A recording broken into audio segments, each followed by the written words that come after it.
asuntos de opinión y continuando nosotros con esta serie, iniciamos nuestra tercera etapa ya de la serie sobre estas cuestiones.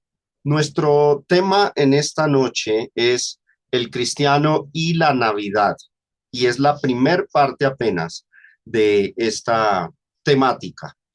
Comenzaremos abordando este asunto y en la medida que avancemos, hablaremos de las cosas que para todo cristiano serían lícitas hacer en esa fecha, como también vamos a hablar de las cosas que no son lícitas, que no son correctas. Y en esta lección en particular analizaremos cuidadosamente la historia de la Navidad y su trasfondo religioso proveniente tanto del paganismo como del judaísmo. Así que mis hermanos y oyentes, hoy va a ser una lección mucho más de historia que de Biblia. Es importante mirar entonces el trasfondo histórico de la Navidad. Hablemos entonces del origen y voy a citar como fuente de evidencia la página web de la National Geographic, donde vamos a mirar lo que dice esta web acerca del origen de la Navidad. Pero bueno, antes de ir al artículo, en lecciones anteriores, cuando hicimos nuestra investigación exegética a Primera de Corintios capítulo 10, vimos que una de las cosas que enseñó el apóstol Pablo fue que no es debido, en medio de los asuntos de opinión, ponernos a investigar el origen de las cosas. Este principio lo aprendimos de Primera de Corintios capítulo 10. Aunque el pasaje de Primera de Corintios 10 se pidió explícitamente de no preguntar nada por motivos de conciencia con respecto a las comidas y su procedencia o origen, nosotros podemos estar seguros de que este principio espiritual aplica a cualquier otro tema de opinión, como por ejemplo la cuestión con los días especiales. Ahora, en la carta a los Corintios, Pablo no abordó el tema de los días especiales, vale la aclaración, pero sí lo hizo en Romanos capítulo 14. Allí se incluyó ese tema y prácticamente lo que podemos ver es que la enseñanza sobre ambos asuntos, los días y las comidas, fue prácticamente la misma.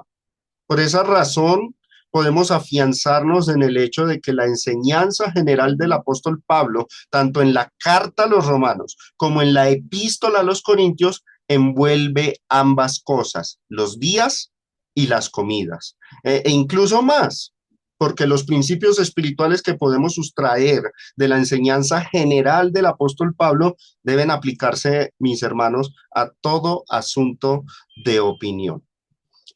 Pese a que la mayoría de expositores que se oponen y que condenan rotundamente la Navidad eh, y que su mejor argumento reposa en investigar el origen pagano proveniente de los romanos, vamos a ver nosotros en esta lección que la historia nos muestra que había muchas otras naciones y culturas que celebraban fiestas similares a las que hacían los romanos en su época, especialmente en el mes de diciembre.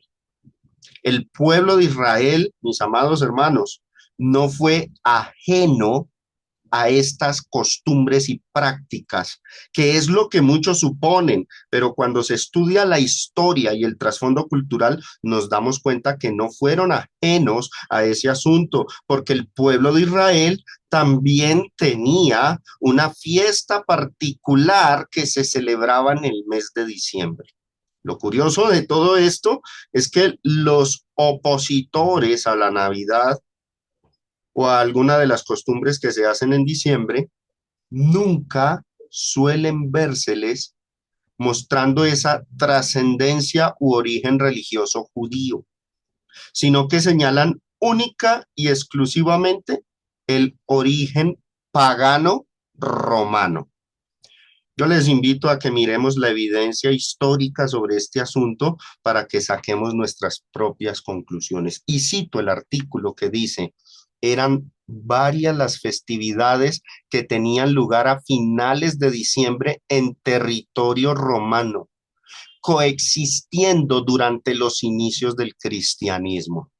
Celebraciones de la antigua religión romana, y miren ahí, judías, del madeísmo persa y también nórdicas, mayoritariamente vinculadas al solsticio de invierno del hemisferio norte. Observen, hermanos, que los romanos no eran los únicos que tenían costumbres o tradiciones o festejos para el mes de diciembre. En este artículo se dicen que los judíos, pero lo vamos a ver también con la palabra de Dios, con la Biblia. Quiero que hablemos primeramente de este origen de la Navidad desde el paganismo, las raíces que tiene en el paganismo de Roma. Los romanos tenían unas fiestas que se llamaban las Saturnales. Y cito aquí de esta página web que se llama Wikipedia, a la cual ustedes pueden acceder por internet y tener toda la información completa sobre qué eran las fiestas saturnales. Dice, las Saturnales, en latín Saturnalia, eran unas importantes festividades romanas. La fiesta se celebraba con un sacrificio en el templo de Saturno, en el foro romano, y un banquete público, y observen, seguido por el intercambio de regalos, continuo festejo y un ambiente de carnaval en el que se producía una relajación de las normas sociales. ¿Se les hace parecido a la Navidad?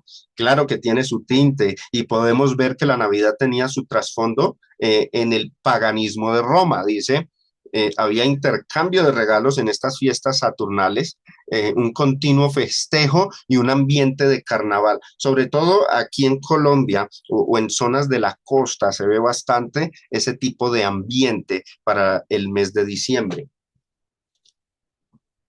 Tenemos pues evidencia con base en la historia de que la Navidad tuvo un trasfondo pagano.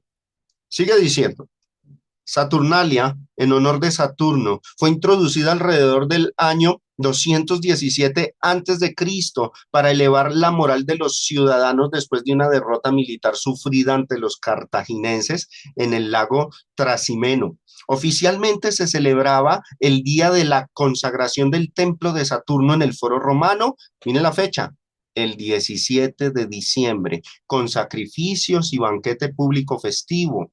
Se les llamaba Lectisternium, y al grito multitudinario de Io Saturnalia en latín, festejando las fiestas de los Saturnales.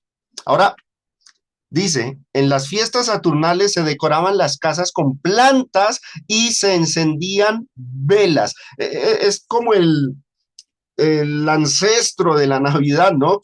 Los árboles es hoy día, ¿no? Y se encendían velas. Esto puede ser alguna alusión a las luces modernas para celebrar la nueva venida de la luz. Los romanos y amigos y familiares se hacían regalos, en un principio recordando antiguos rituales, velas o figuras de barro, como los que se hacen en la fiesta de la Navidad, así dice esta página web Wikipedia. Podemos ver, mis amados hermanos y oyentes, que la Navidad, claro que tuvo un trasfondo pagano, como se puede ver a la luz de la evidencia histórica. Las Saturnales fueron una de las principales festividades romanas en honor al dios Saturno, de ahí su nombre, Saturnales, el dios de la agricultura y de la cosecha entre los romanos. Estas fiestas se empezaban a celebrar a partir del 17 de diciembre y originalmente duraban un solo día, aunque después se empezó a extender hasta el 23 de diciembre en el periodo imperial. Ahora, el periodo imperial de Roma fue esa fase de la historia del Imperio Romano que comenzó cuando Augusto César, el emperador, comenzó a gobernar desde el año 27 antes de Cristo. Y de Augusto César se habla en los evangelios. Lucas capítulo 2 nos habla de cómo él ordenó hacer un censo por todo el mundo, la tierra habitada y en Judea. Ahora, eso duró, ese periodo imperial duró hasta la caída del Imperio Romano de Occidente, porque tengamos en cuenta que el Imperio Romano se dividió en dos, el de Oriente y el de Occidente. Eh, eh, Cuando cayó el Imperio Romano de Occidente en el año 476 después de Cristo, eh, ahí se acabaron estas festividades. El Imperio Romano de Oriente es el que se le conoce como el Imperio Bizantino. Ese sí duró hasta 1453. Los expositores y predicadores en la actualidad que se oponen rotundamente a cualquier costumbre o práctica considerada navideña suelen citar frecuentemente este antecedente pagano de la festividad. Ustedes solamente hagan el ensayo, entren a internet, busquen sitios web o busquen canales de YouTube y busquen a expositores, predicadores, aún de la hermandad, que se opongan a la Navidad y van a notar, hermanos, que su fundamento, su base es referir este antecedente pagano de la festividad. Yo en esta lección no rehúso exponer el antecedente pagano. De hecho, lo hago con lujo de detalles citando las fuentes, como ustedes lo pueden notar. Es para que ustedes estén empapados de lo que verdaderamente dice la historia sobre el antecedente pagano de la Navidad. Ahora, no era la única fiesta, las Saturnales, no era la única fiesta romana que tiene algún tinte parecido a la Navidad.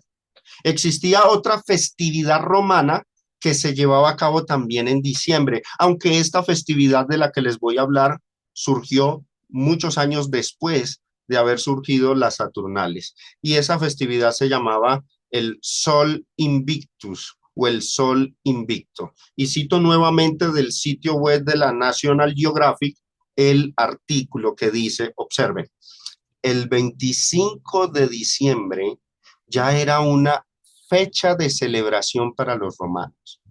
En esta ocasión festejaban el Sol Invictus, un culto a la divinidad solar asociado al nacimiento de Apolo, dios del sol. Este culto se desarrolló en el periodo mitológico romano y duró hasta la conversión del cristianismo en la región oficial del imperio. Sin embargo, esta no era la única deidad solar que los romanos habían adorado.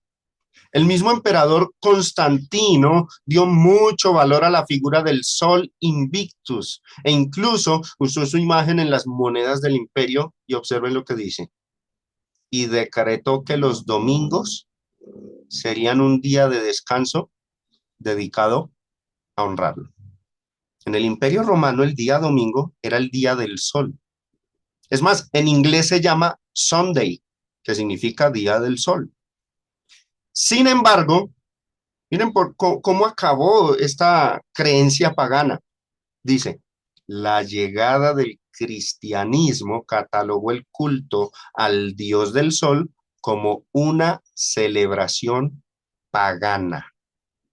Oído a esto, los cristianos de aquel entonces, de los días de Constantino, hablamos del siglo III, catalogaron, calificaron esa fiesta del sol invicto como una celebración pagana. De aquí que el término paganismo signifique todo tipo de adoración que se le rinda a un ídolo y no al Dios verdadero.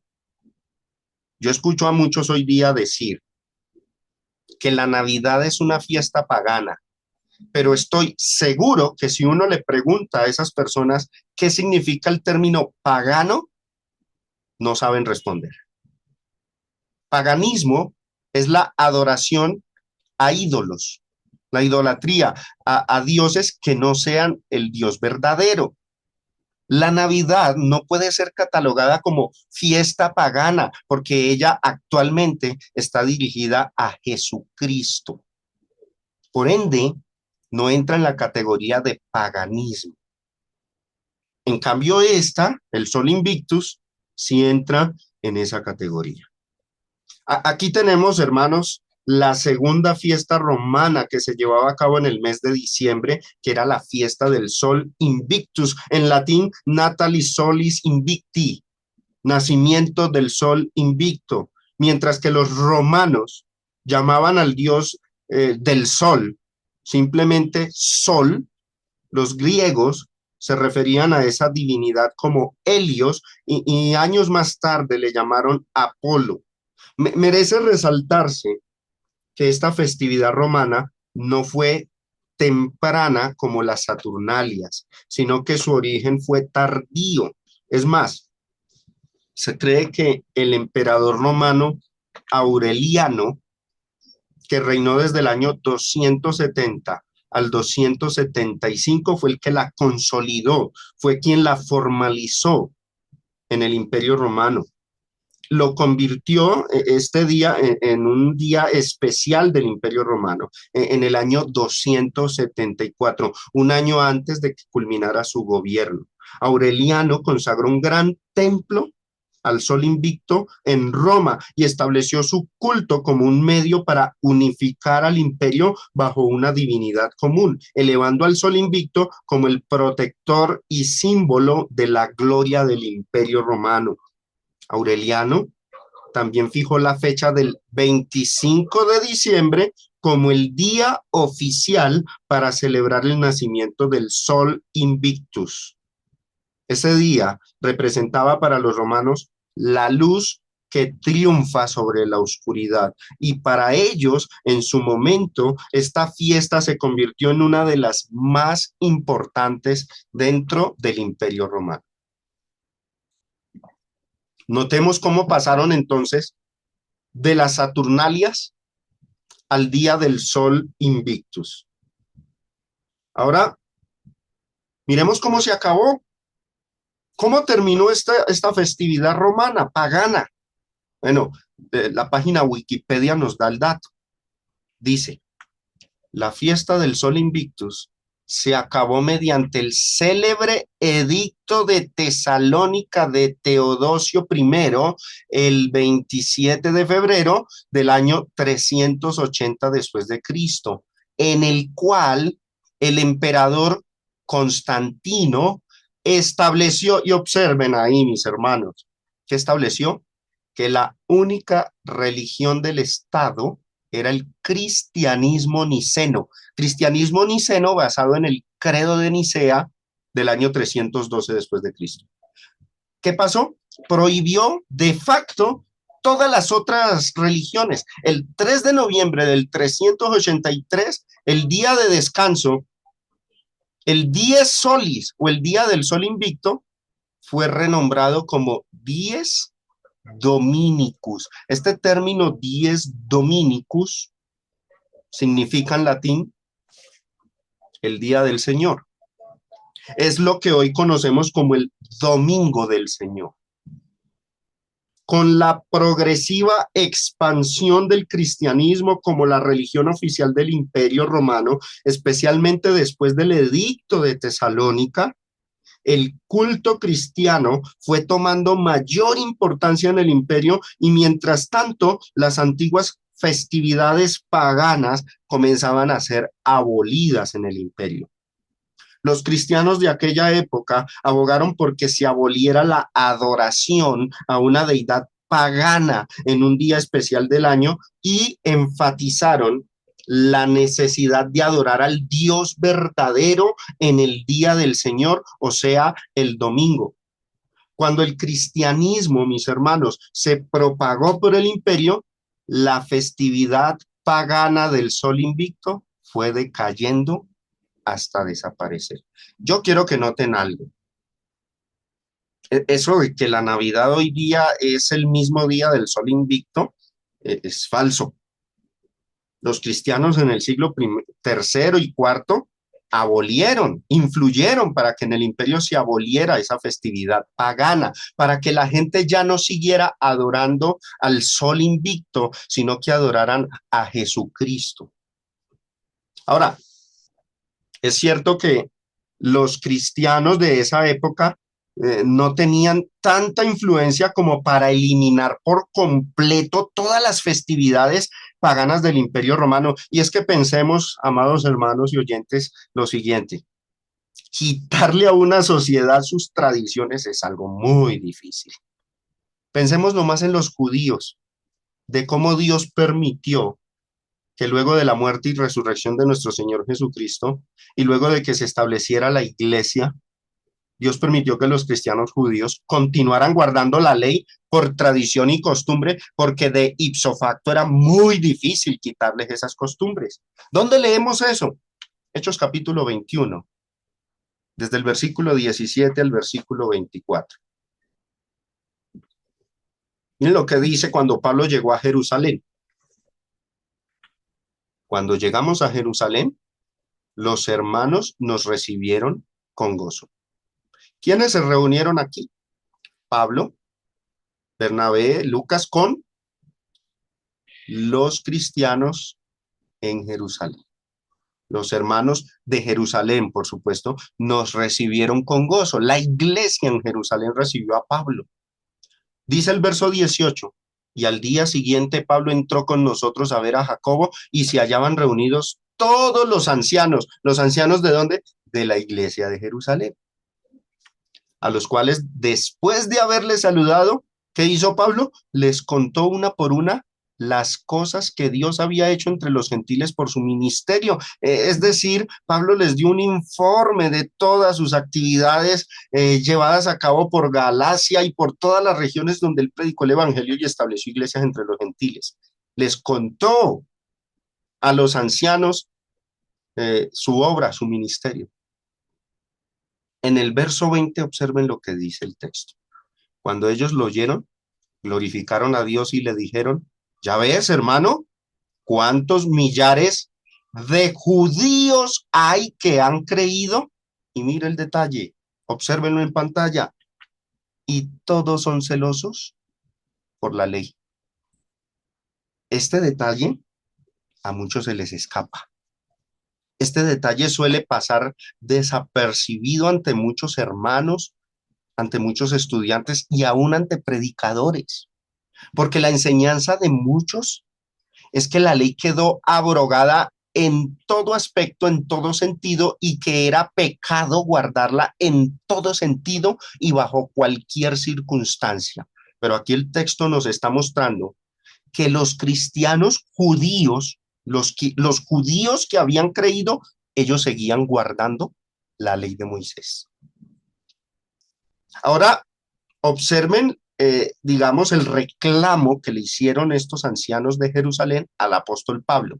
Verso 21 dice: pero se les ha informado en cuanto a ti, o sea, con referencia a Pablo el apóstol, que enseñas a todos los judíos que están entre los gentiles o que viven en el exterior a apartarse de Moisés, a apostatar de Moisés, diciéndoles que no circunciden a sus hijos ni observen las costumbres. Esto es un reclamo que le estaban haciendo. ¿Quiénes? Los cristianos en Jerusalén al apóstol Pablo. Pablo, se nos ha informado que tú andas diciéndole a los judíos que están viviendo en el exterior que se separen de Moisés y que no circunciden a sus hijos y que no guarden la ley. Era un reclamo. Ahora, esa información que le dieron a estos ancianos en Jerusalén era totalmente falsa. Y alguno dirá: hermano Germán, pero yo me he leído la carta a los Gálatas y allá claramente Pablo dice que no se tiene que guardar la ley. Sí, pero recuerden que esa carta es para los gentiles. ¿Los de Galacia qué eran? Eran gentiles. Entonces, la ordenanza de no guardar la ley era para los gentiles, pero a los judíos Pablo no les decía eso. Y aquí Lo estaban difamando porque dice el verso 21, pero se les ha informado en cuanto a ti que enseñan a quienes, a todos, no los gentiles, a todos los judíos, eso sí, que están viviendo en el exterior, que están entre los gentiles a apartarse de Moisés, diciéndole que no circunciden a sus hijos ni observen las costumbres. ¿Por qué, hermanos? Porque Dios no demandó del judío que abandonara la ley. Dios no le exigió al judío que abandonara las costumbres de la ley. Eso se lo pidió fue a los gentiles. Los gentiles no se tenían por qué judaizar, pero lastimosamente se lee mal la carta de los Gálatas y por eso la desinformación y las malas interpretaciones. Ahora, en el verso que sigue, verso 22 dice, ¿qué hay pues? La multitud se reunirá de cierto porque oirán que has venido. O sea, todos los cristianos en Jerusalén están escandalizados con Pablo porque supuestamente andaba enseñando que los judíos no tienen que guardar la ley, no tienen que guardar las costumbres. Entonces, ¿qué le piden a Pablo? Vea, Pablo, haga lo siguiente para que usted quede bien ante esta comunidad de cristianos judíos aquí en Jerusalén. Haga lo siguiente, Pablo, y verá que se los gana y no los va a tener de enemigos. Y ahí fue donde Pablo se hacía judío a los judíos para ganarlos. Verso 23. Haz pues esto que te decimos. Hay entre nosotros 4 hombres que tienen obligación de cumplir voto. Pregunta, ¿obligación con base en qué?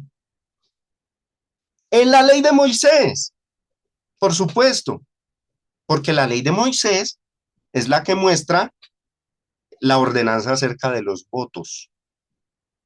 Ahora, noten lo que dice el texto. Hay entre nosotros, prestémosle atención a ese hay entre nosotros. ¿Quiénes? Los cristianos que residían en Jerusalén, la iglesia en Jerusalén. Habían 4 hombres, 4 cristianos que seguían guardando la ley y tenían la obligación de cumplir el voto. Y esto no era pecado, mis hermanos. Verso 24, tómalos contigo y mire lo que se le pide a Pablo, purifícate con ellos, o sea, conforme al rito de la purificación de la ley mosaica y paga sus gastos para que se rasuren la cabeza, porque cuando hacían voto tenían que raparse la cabeza. Y todos comprenderán que no hay nada de lo que se les informó acerca de ti, sino que tú, Pablo, también andas ordenadamente, ¿cómo? Guardando la ley. Esto para muchos es un baldado de agua fría, porque toda la vida han interpretado que guardar la ley bajo cualquier circunstancia es un error y es un pecado, interpretando mal la epístola a los Gálatas. Hermanos, eso ha sido un malentendido sobre lo que se ha enseñado sobre Gálatas por parte de muchos.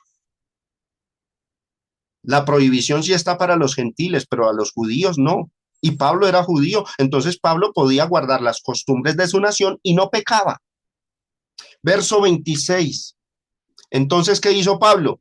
Pablo no dijo, no, yo no guardo la ley porque caigo de la gracia y quedo bajo maldición. No lo dijo, sino que Pablo tomó consigo a aquellos hombres y al día siguiente, habiéndose purificado con ellos, entró en el templo para anunciar el cumplimiento de los días de la purificación cuando había de presentarse la ofrenda por cada uno de ellos. ¿Qué hizo Pablo? Guardó la ley de Moisés. ¿Por qué? Porque estaba en ese momento residiendo en Judea, estaba en Jerusalén y por respeto a la nación debía guardar las costumbres. Pablo se hacía judío a los judíos, pero cuando estaba entre los gentiles se hacía gentil a los gentiles. Y eso no era pecado. Muchos cuando se les expone este detalle se escandalizan porque han entendido mal la carta a los Gálatas. Pero la realidad era esa. Cuando interpretamos la Biblia, mis hermanos, tenemos que ser realistas. Una sociedad muy difícilmente abandona sus tradiciones y costumbres, por lo que en esos casos lo que vemos que sucedió fue que Dios permitió, por ejemplo, que los cristianos judíos continuaran guardando sus costumbres, mientras que le prohibía a los gentiles que siguieran practicando la adoración pagana. Eso sí se los prohibió a los gentiles. Algunos se preguntará, ¿Por qué con los judíos Dios era tan flexible y permitía incluso que los cristianos de Jerusalén siguieran guardando la ley? En cambio, a los gentiles sí radicalmente les prohibió adorar a los dioses paganos. Yo creo que la respuesta es obvia. Todo depende al Dios que se estaba adorando. Los gentiles, cuando practicaban sus cultos, adoraban a muchos dioses, eran politeístas, menos al Dios verdadero. Eso sí era paganismo, eso sí era idolatría. Por esa razón, a ellos se les mandó que renunciaran al paganismo y que no adoraran divinidades paganas. Aunque como vimos en nuestro recorrido por Primera de Corintios capítulos 8 y 10, sí se les permitió que participaran, por ejemplo, de las comidas y de los días especiales y de las costumbres que fueran sanas y neutras, siempre y cuando no participaran del culto pagano como tal. En cambio, a los cristianos judíos se les permitió que continuaran con sus tradiciones judías, inclusive guardando la ley de Moisés. ¿Por qué? Pues porque el Dios de los judíos es el mismo Dios de los cristianos y ahí no había idolatría, no había paganismo, no había nada. Por eso se les permitió que continuaran con sus tradiciones judías, inclusive guardando la ley de Moisés. Ante esta realidad, muchos se asustan y se escandalizan pensando inmediatamente en la carta a los Gálatas, donde se dijo que la ley quedó abrogada y que el que guarda la ley cae de la gracia y queda bajo maldición. Hermanos, yo invito a todos ustedes los que me oyen, que si tienen dudas sobre la enseñanza de Pablo a los Gálatas, por favor, vean la serie de lecciones que yo ofrecí sobre la carta a los Gálatas en nuestro canal de YouTube, para que se enteren de lo que enseñan esos textos particulares a aquellos que hablan de la abolición de la ley. Ahora nos viene la pregunta, yo sé, ¿hay contradicción entre lo que enseñó Pablo a los Gálatas y lo que él hizo en Hechos capítulo 21 cuando llegó a Jerusalén, donde se dice que guardó la ley? No, no hay contradicción. ¿Por qué? Porque lo que Pablo enseñó a los Gálatas fue que guardar la ley era pecado, pero oído, dependiendo del propósito con que se guardara. Lo voy a poner ahí. Guardar la ley era pecado dependiendo del propósito con que se guardaba. Si la guardaban, observen, para salvación, o sea, la persona pensaba que guardando la ley sería justificado delante de Dios, ahí pecaba. Si la tomaban como medio de justificación, ahí se pecaba. Claro que sí. Tomar la ley como el camino de la salvación es pecado. ¿Por qué? Porque Cristo vino al mundo a abrir el camino de la salvación. Y cuando tú dices, no voy a seguir el camino de Cristo, sino que voy a seguir el camino de la ley, estás menospreciando a Cristo y tomas otra ruta para ser salvo. Por eso era pecado guardar la ley, pero no por más. No, no era pecado si se guardaba como tradición. Y eso fue lo que hizo Pablo cuando llegó a Jerusalén. La observó, pero como tradición, no como medio de salvación, no como medio de justificación. Esto es lo que muchos no entienden. Es más, para tenerlo suficientemente claro, voy a citar los textos de Gálatas, que es el que causa escándalo en muchos, pero mirámoslos de cerca, a ver qué dicen. Gálatas 2:16. Y resalto los puntos claves, sabiendo que el hombre, ¿qué dice ahí? No es justificado. Prestémosle atención a esa palabra. ¿Qué es lo que está enseñando el apóstol Pablo? Que la ley no se debe tomar como camino de justificación, de salvación. Vuelvo y leo, sabiendo que el hombre, y esta es la idea central, no es justificado por las obras de la ley, sino por la fe de Jesucristo. Nosotros también hemos creído en Jesucristo. ¿Para qué? Propósito. Ese para es un propósito, para ser justificados, para ser salvos por la fe de Cristo y no ser salvos o no ser justificados por las obras de la ley. ¿Por qué? Porque por las obras de la ley nadie se va a salvar. Nadie se va a justificar. Eso es lo que dice Gálatas 2:16. Hermano, yo entendí por muchos años que era pecado en absoluto guardar la ley y cada vez que yo leía Gálatas 2:16, así lo entendía. Bueno, si llevas 20, 30 años entendiendo así, han sido 20 años o 30 años entendiendo mal Gálatas 2:16. Pero ahora lo vamos a entender bien. El punto, el propósito es tomar la ley como medio de justificación, ahí sí es pecado. Pero tomar la ley como tradición o costumbre no era pecado. Los cristianos en Jerusalén, según Hechos 21, guardaban la ley. Cuando Pablo viajaba a Jerusalén y se juntaba con estos cristianos, él también guardaba la ley, pero no para ser justificado, sino por costumbre y tradición. Hermano, y ese pasaje de Gálatas que dice que de Cristo se desliga el que guarda la ley. Bueno, vamos a leerlo y verá lo que dice. Gálatas 5:4. De Cristo os desligasteis. ¿Quiénes? Los que por la ley, ¿qué dice ahí? Los que por la ley os justificáis. De la gracia habéis caído. ¿Qué es lo que realmente la carta a los Gálatas condena? No que se guarde la ley por tradición, porque o si no, ahí sí habría una gran contradicción entre lo que dice Gálatas y lo que dice Hechos capítulo 21. El, el problema era guardar la ley para ser justificado, o como dice ahí, los que por la ley os justificáis, los que buscan la salvación por la ley. Ahí es donde caen de la gracia. Pero el judío que guardaba la ley no para ser justificado, sino por costumbre, no caía de la gracia. Y Pablo no cayó de la gracia por haber guardado la ley allá en Hechos capítulo 21. Ahora, por otro lado, si la guardaban por tradición, por costumbre, sin pensar y creer que ese era el camino de la salvación o que por la ley iban a ser justificados, sino pensando conscientemente que su salvación estaba en Cristo, ahí no pecaban.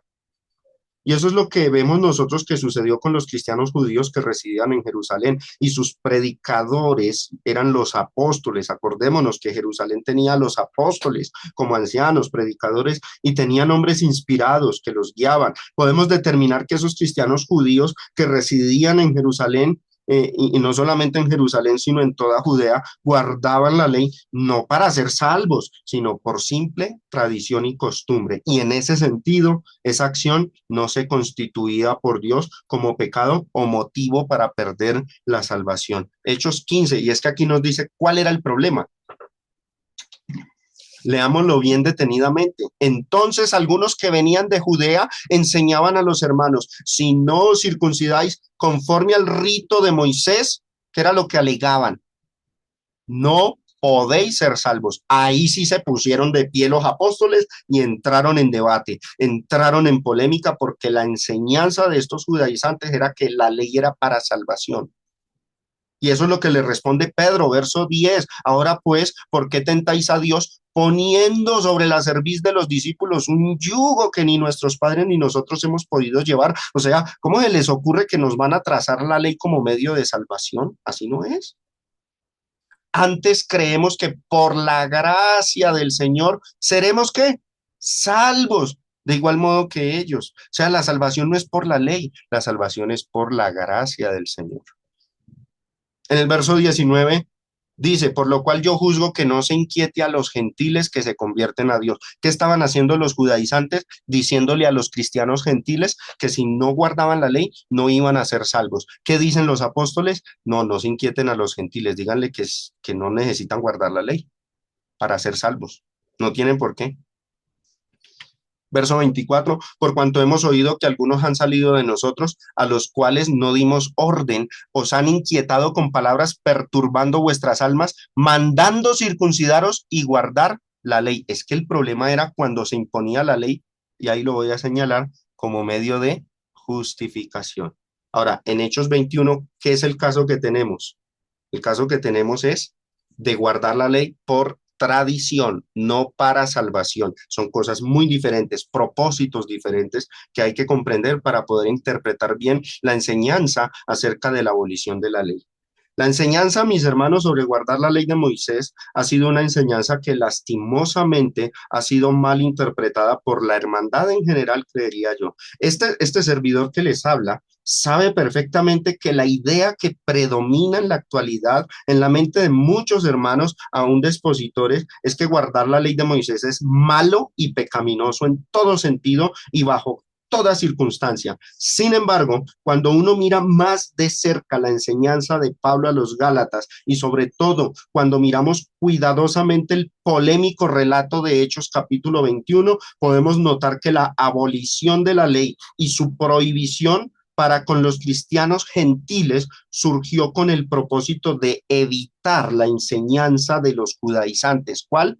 Que tomaran la ley como medio de justificación, de salvación para con Dios. Nada más.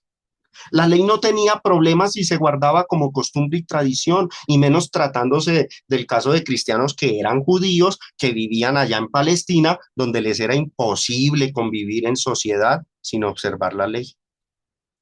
Ahora, todo esto que les dije es un ejemplo. Si volvemos a nuestro punto y tema enfocado en las festividades paganas de los romanos que se llevaban a cabo en el mes de diciembre, lo que hicieron los cristianos del siglo tercero y cuarto, mis hermanos, ¿saben qué fue? Cambiar la mentalidad de la sociedad pagana de aquel entonces. Ese fue su propósito. Su esfuerzo no fue para abolir toda costumbre, toda práctica, toda tradición cultural. ¿Por qué? Porque la enseñanza bíblica es clara al respecto. Pablo enseñó que no había pecado en conservar ciertas tradiciones y costumbres siempre y cuando éstas no estuvieran en contra de la voluntad de Dios. Más bien, el esfuerzo de aquellos cristianos de esa época, hablo de siglos tercero y cuarto, fue para que se aboliera la mentalidad idólatra y pagana y más bien se injertara en la humanidad una mentalidad y conciencia más cristianizada. Por eso ocurrió ese cambio de lo pagano a lo cristiano.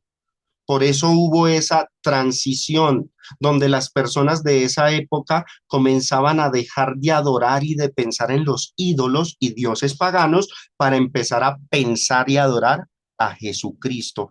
Para mí, eso fue un gran triunfo del cristianismo. A algunos que son muy dogmáticos y legalistas ven ese esfuerzo de los cristianos del siglo tercero y cuarto y ven el cambio que ellos lograron introducir en la sociedad romana de la época como algo negativo y pecaminoso. ¿Saben por qué alegan que estuvo mal? Miren lo que dicen.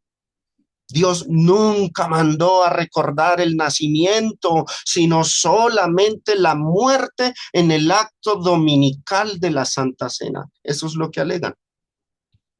Trágicamente, esa es la única razón que presentan para desvirtuar una costumbre cultural y ese es el único argumento que tienen a la mano.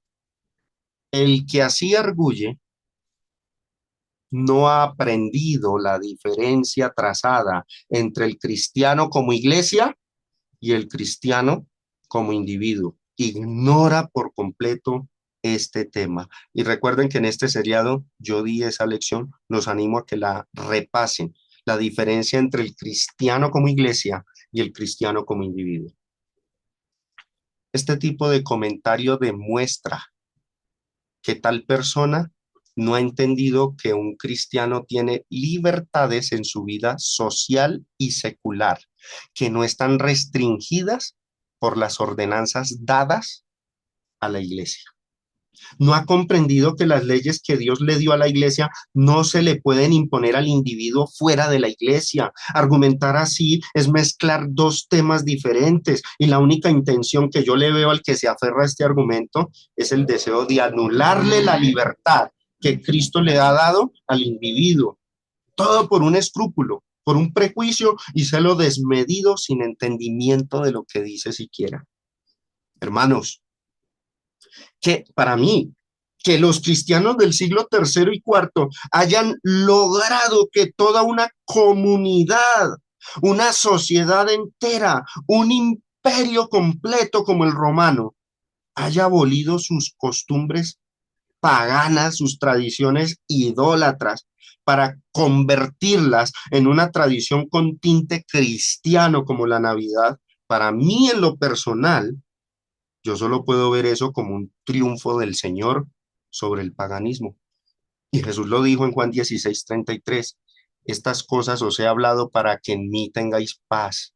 En el mundo tendréis aflicción, y pensemos en todas las aflicciones que sufrieron esos cristianos para predicar el evangelio a los romanos. Los romanos los persiguieron, pero vea lo que les dijo Jesús: confiad, yo he vencido al mundo. Ya la victoria era de Cristo. La fe y religión cristiana se iba a imponer sobre el imperio romano, y eso fue un triunfo, pero lastimosamente hoy lo hacen ver como algo pecaminoso.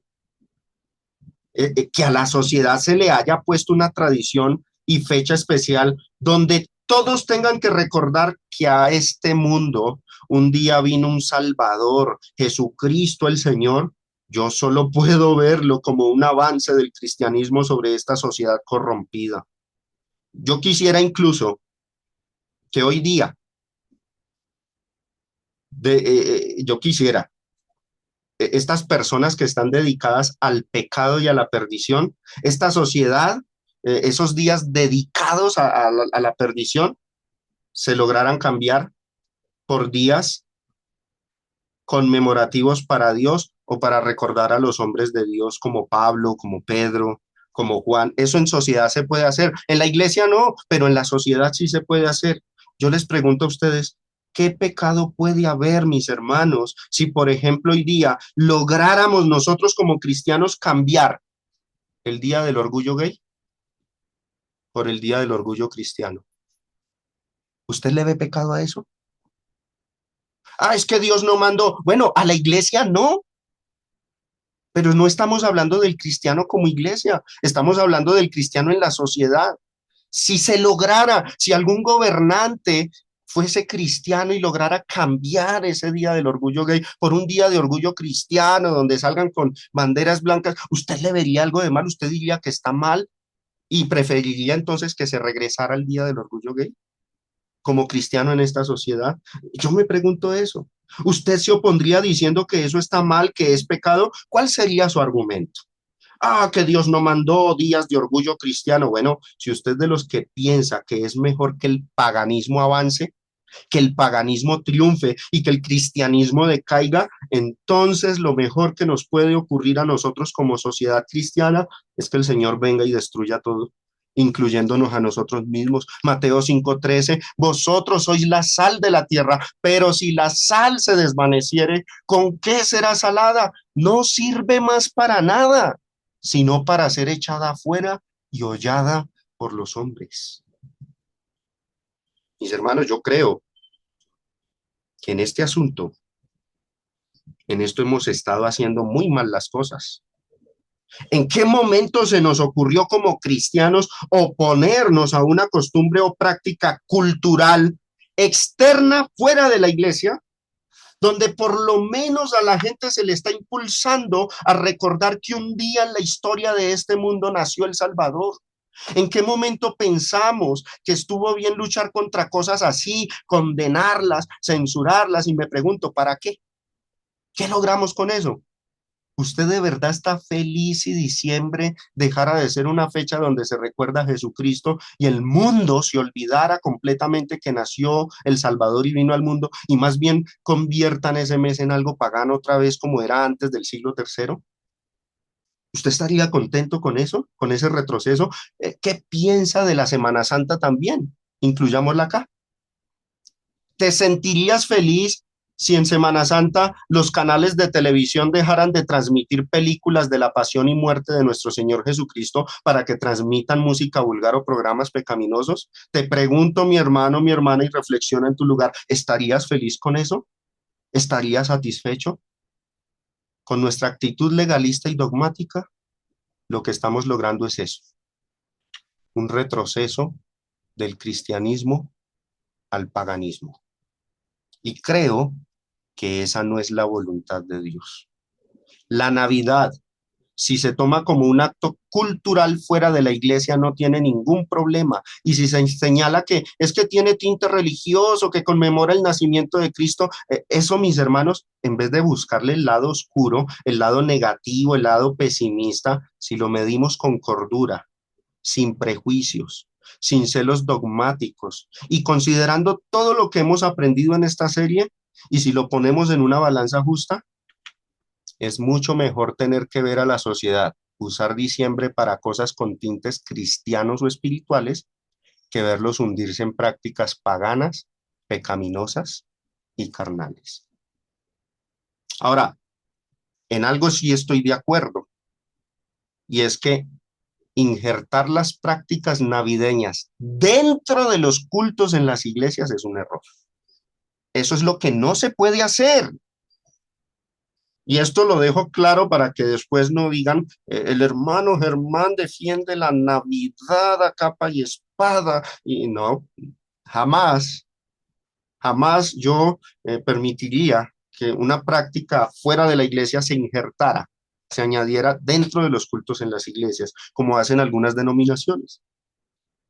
Las tradiciones, aunque sean sanas, neutras, no deben introducirse como prácticas en la iglesia. ¿Por qué? Porque la iglesia está obligada a hacer lo que diga Cristo nada más. Efesios 5 del 23 al 24 dice, Cristo es cabeza de la iglesia, la cual es su cuerpo, él es su salvador, y la iglesia está sujeta a Cristo ¿en qué? En todo. Aquí culminamos la parte con el origen y trasfondo pagano de la Navidad. Pero me voy a tomar 10 minutos de más en esta lección, mis hermanos, porque no hemos culminado con el examen minucioso de su origen histórico completo. Solo hemos visto una cara de la moneda.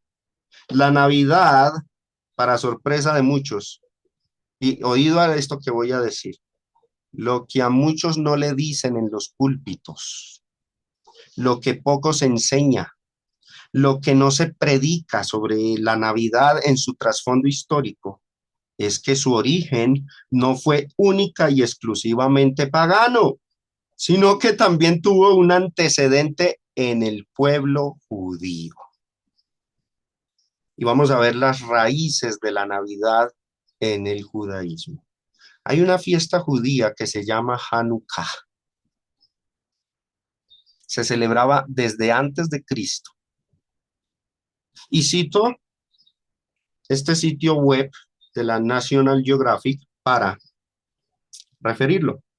Observen, observen el trasfondo de la Navidad en cuanto a su trasfondo histórico y cultural judío, porque ya dejamos a un lado el trasfondo cultural pagano y romano. Ahora vamos con el judaísmo. Y recuerde, si hablamos de judaísmo, estamos hablando del pueblo de Dios de la vieja dispensación. Hanukkah. ¿Cómo se festeja Hanukkah? En la actualidad, Hanukkah se celebra el día 25 de Kislev, o sea, el noveno mes del calendario hebreo. Recuerden que los hebreos tienen otro calendario, que suele caer entre finales de noviembre y mediados de diciembre, o sea, la misma fecha de la Navidad. Durante 8 noches se encienden velas en una menorá. ¿Qué es la menorá? Un candelabro con espacios para 9 velas, una para cada noche, más una vela sirviente llamada shamash. En cada noche sucesiva se añade una vela más y se enciende. ¿Qué más se hace en Hanukkah? Yo quiero que ustedes vean y observen, porque si ahorita, hermanos, con las fiestas saturnales, y con el Sol Invictus, ¿a ustedes les pareció que ahí está la Navidad en su trasfondo? Pues miren esta, miren el Hanukkah judío. Durante el encendido se recitan bendiciones y oraciones especiales, se cantan canciones y se intercambian regalos para conmemorar el milagro ocurrido en el templo hace más de 2000 años. Se prenden luces, se canta, se ora y se dan regalos. ¿No es este el trasfondo de la Navidad? desde el aspecto cultural judío. Y, hermanos, podemos observar ahí muchas de las cosas que se hacían en esa fiesta judía llamada Hanukkah son conservadas hoy día en la tradición de la Navidad. Y merece lugar aquí recalcar algo, ¿sí? Que la fiesta de Hanukkah judía es mucho más antigua que la fiesta pagana del Sol Invicto romano. Por si alguien arguye que es que la Navidad es del Sol Invicto, bueno, hay una fiesta mucho más antigua que era el Hanukkah y era judío, por lo que no es impropio ver en la Navidad una herencia o antecedente de esta práctica judía. Es más, mis hermanos, la Biblia menciona este día y lo hace en el Nuevo Testamento. El día de Hanukkah es el mismo día de la dedicación que se mencionó en el cuarto evangelio y del cual nuestro Señor, sin lugar a dudas, participó de esa fiesta. ¿Por qué? Porque nuestro Señor fue judío y fue criado en Judea, guardando las costumbres de la nación, nació bajo la ley y desde su más remota infancia se le acostumbró a estas tradiciones. Juan capítulo 10, del 22 al 23. Celebrabas en Jerusalén la fiesta de la dedicación. Era invierno. En diciembre es invierno allá en Judea. Y Jesús andaba en el templo por el pórtico de Salomón. El candelabro con el que se alumbraban las casas era así como ustedes lo ven en pantalla. Miremos lo que dice este comentario, la Biblia comentada por los profesores de Salamanca, unos teólogos que me gusta mucho este comentario. Miren lo que dice. La escena pasa en Jerusalén en los días en que se celebraba la fiesta de la dedicación. El término griego significa innovar y en sentido derivado consagrar o dedicar. En hebreo se llama la fiesta Hanukkah, del verbo Hanak, que significa innovar y dedicar. Por eso es que el Nuevo Testamento no dice Hanukkah, sino dedicación, pero es lo mismo, es la traducción. Esta fiesta tenía por objeto conmemorar anualmente la purificación del templo por Judas Macabeo en el año 148 de los Seleucidas, que corresponde al 165 antes de Cristo, después de la gran profanación que había hecho Antíoco IV Epifanes. Comenzaba esta festividad el día 25 del mes de Casleu, entre noviembre y diciembre. La fiesta duraba 8 días, tenía un ceremonial calcado en el de la fiesta de los tabernáculos. Más tarde vino a caracterizarse por las luminarias o luces, tanto que se le llamó por antonomasia la fiesta de las luces o la fiesta de las luminarias. Mis hermanos, en el pueblo judío, en los tiempos de Cristo, de los apóstoles, la fiesta de Hanukkah se caracterizaba porque a la medianoche todas las casas prendían luces, estaban iluminadas, tanto así que se le llamaba popularmente la fiesta de las luces. William Barclay, en su comentario a Juan capítulo 10, dijo lo siguiente: no carece de significado el hecho de que debe haber sido cerca de esas fechas cuando Jesús predicó diciendo, yo soy la luz del mundo. Cuando se encendían todas aquellas luces para conmemorar la libertad recuperada para dar culto a Dios conforme a la conciencia y tradición de Israel, Jesús dijo, yo soy la luz del mundo, solo yo puedo iluminar el camino que conduce al conocimiento y a la presencia de Dios. Para finalizar, dejemos que la evidencia histórica se encargue de educarnos a nosotros y de informarnos sobre el resto de lo que falta por decir del antecedente de la Navidad desde el trasfondo judío. Tomo de este sitio web bbc.com lo que dice. Las luces que caracterizan Hanukkah se encienden para recordar un milagro que, según la tradición judía, ocurrió en Jerusalén hace unos 2200 años, o sea, mucho más antes de Cristo. Para ese entonces los habitantes de Judea estaban bajo la ocupación del imperio seleucida, surgido de las conquistas de Alejandro Magno. Pero en el año 165 antes de Cristo, la exitosa rebelión de los macabeos les devolvió la independencia y permitió la purificación del segundo templo de Jerusalén que había sido profanado por los ocupantes. La llamada menorá o Hanukkah, de Hanukkah o Hanukkía, no es sin embargo el único objeto típico de la celebración, en la que también se acostumbran a intercambiar regalos. O sea, en diciembre, medianoche, casas con luces y se dan regalos. Eso hacían los judíos. Y en los tiempos de Cristo esto se hacía. La milagrosa duración del aceite, por su parte, también se recuerda en la gran cantidad de qué, mire lo que dice, de frituras que se consumen durante la celebración. Entre estas se destacan los latkes, unos pastelitos fritos de papa y cebolla, pero también los buñuelos y las donas conocidas como sufganiyot. Esto era lo que comían los judíos en diciembre durante la fiesta de Hanukkah. Y como en muchas celebraciones similares de otras culturas, tampoco faltan los rezos y los cánticos. Si alguien le quiere ver el lado negativo diciendo la Navidad viene de una fiesta pagana romana, que se informe mejor y que mire la historia judía, porque ellos venían practicando una fiesta similar.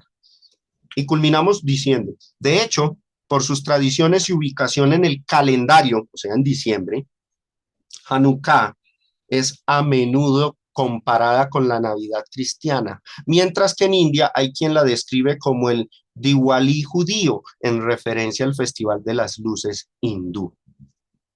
Hermanos, como podemos ver, la festividad actual de la Navidad no tuvo única y exclusivamente un trasfondo religioso obscuro, malévolo, pagano, satánico, sino que también tenía un trasfondo religioso judío.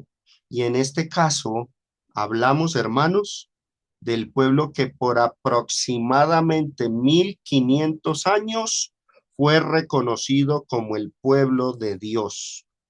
Este detalle histórico, los dogmáticos y los legalistas poco lo mencionan desde los púlpitos, ya sea porque lo ignoran o porque no les conviene decirlo, ya que eso no favorecería las intenciones de estigmatizar una cuestión que es asunto de opinión. Usted no ve en las exposiciones y enseñanzas que dan los legalistas que citen o refieran el antecedente judío de la Navidad, sino que solamente los va a ver es resaltando y predicando el antecedente pagano. ¿Por qué? En lo personal, creo que la motivación es el celo desmedido que tienen por su postura prejuiciada y el deseo de estigmatizar y satanizar esa costumbre para poder prohibirla a muchos otros. Un error que cometen muchos expositores es que no investigan más, no profundizan más en las cuestiones de historia, cultura y costumbres que rodean a la Biblia y que rodearon a los personajes de la Biblia. Simplemente se conforman con cartillas y enseñanzas de otros que ya vienen totalmente sesgadas. Solamente miran una cara de la moneda y propagan así el criterio personal que tuvo otro individuo. Pero cuando queremos hacer nosotros un juicio justo sobre algún asunto o tema, eso nos debe mover a nosotros a hacer una investigación minuciosa y cuidadosa de las cosas, mirando con cautela los detalles más mínimos para poder sacar conclusiones justas y correctas a la luz de la enseñanza de la Biblia. En la lección que viene, seguiremos ahondando y considerando más detalles sobre el asunto de la Navidad.